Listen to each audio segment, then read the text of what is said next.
आज हम आप लोग के साथ शेयर कर रहे हैं बहुत ही मज़ेदार और चटपटी सी रेसिपी।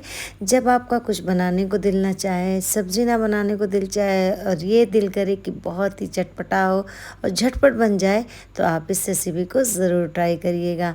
तो हमने बनाया है आलू का भुर्ता, बहुत ही सिंपल और आसान तरीके से। भुर्ता तो सभी बनाते हैं, सबका अपना तरीका होता है।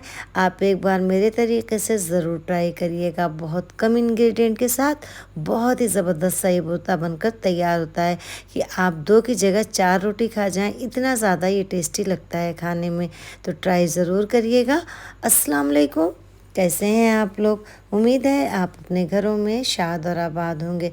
मैं हूँ फरहाना, घर का जायका विद फरहाना में आपका वेलकम करती हूँ। तो चलिए शुरू करते हैं। तो सबसे पहले इसके लिए हमने 5 मीडियम आलू ले लिए हैं। तो हमने नए आलू लिए हैं। नए आलू का भुर्ता बहुत ही ज़्यादा टेस्टी बनता है। तो आप चाहें तो इसे छिलके के साथ ही बॉयल कर सकते हैं, या चाहें तो छिलके को निकाल कर भी कर सकते हैं। इसका छिलका बड़ी आसानी से निकल जाता है, इसका मोटा छिलका निकालने की ज़रूरत नहीं होती है। इस तरह से अगर आप चाकू से खुरच देंगे तो भी इसका छिलका बहुत आसानी से निकल जाता है और ये बिल्कुल साफ़ हो जाता है। तो हमने इसका छिलका खुरच कर ये निकाल लिया है। अब इसे हम अच्छी तरह से धुल देंगे। अगर आप चाहें तो इसे ऐसे ही साबुत उबाल सकते हैं, चाहे तो इसे पीस कर सकते हैं। मैं इसके बीच से 2 टुकड़े कर दूंगी, इससे बहुत जल्दी बॉयल हो जाते हैं।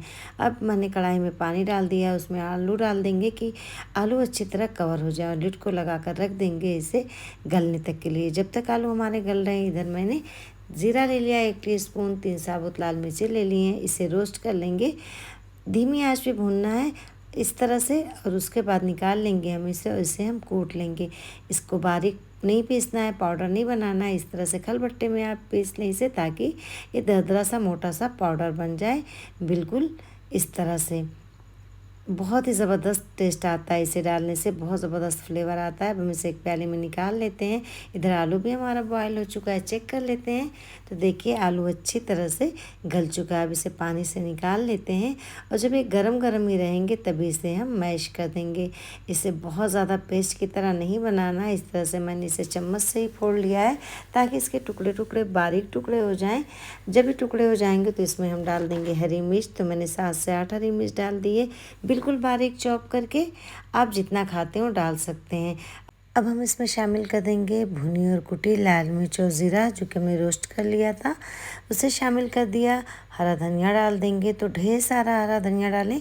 हरा धनिया का फ्लेवर बहुत ज़बरदस्त आता है और बहुत अच्छा टेस्ट आता है इस भुर्ते के साथ। अब इसमें शामिल कर देते हैं 1 टेबल स्पून के करीब राई का तेल, यानी सरसों का तेल। आप चाहें तो 1 टीस्पून तक भी डाल सकते हैं। राई का तेल आप आलू के भुर्ते में ज़रूर शामिल करें, और इसे हमें कच्चा ही डालना है, पकाकर नहीं डालना है। बहुत ज़्यादा टेस्टी से हमारा भुर्ता बनकर तैयार होगा। तो हमने इसमें राई का तेल शामिल कर दिया। अब इसमें 1 टीस्पून से थोड़ा कम नमक शामिल कर देंगे। नमक आप अपने टेस्ट के मुताबिक जितना खाते हैं उतना कम ज़्यादा डाल सकते हैं। तो हमने नमक शामिल कर दिया है। अब इन सारी चीज़ों को बहुत अच्छी तरह से मिक्स कर देंगे, ताकि आलू और जितने मसाले हैं सब एकजान हो जाएं और अच्छी तरह से मिक्स हो जाएं। तो ये भुर्ता अगर आप चाहें तो ऐसे बिना प्याज का भी खा सकते हैं। अगर आपको प्याज खाना पसंद नहीं हो तो बिना प्याज के भी ये बहुत ज़बरदस्त लगता है। ये आपकी चॉइस है, लेकिन मैं इसे दोनों तरह का बनाती हूँ। मैं इसमें प्याज भी शामिल करूँगी, प्याज के साथ ये और ज़्यादा टेस्टी लगता है। तो आपको जैसे भी पसंद हो, प्याज के साथ या विदाउट प्याज, वैसे आप बना सकते हैं। इसमें हमें कच्ची प्याज का इस्तेमाल करना है, बिल्कुल बारीक चॉप की हुई। जितनी बारीक चॉप प्याज होगी उतना ज़्यादा अच्छा टेस्ट आएगा। बड़ी बड़ी प्याज बिल्कुल नहीं इसमें डालनी है, और ना ही हमें फ्राई करना है प्याज को। कच्ची प्याज का फ्लेवर बहुत ज़बरदस्त इस भुर्ते के साथ आता है। आपको अगर नहीं पसंद है तो जैसे भी पसंद हो आप डाल सकते हैं, फ्राई करके भी हल्का डाल सकते हैं। लेकिन एक बार इस तरीके से आप ज़रूर ट्राई करिएगा। इस बात की तो गारंटी है कि आप हमेशा ऐसे ही बनाएंगे, और आप इसे 1 रोटी की जगह 2 रोटी खा जाएंगे। इतना ज़्यादा ये जायकेदार लगता है।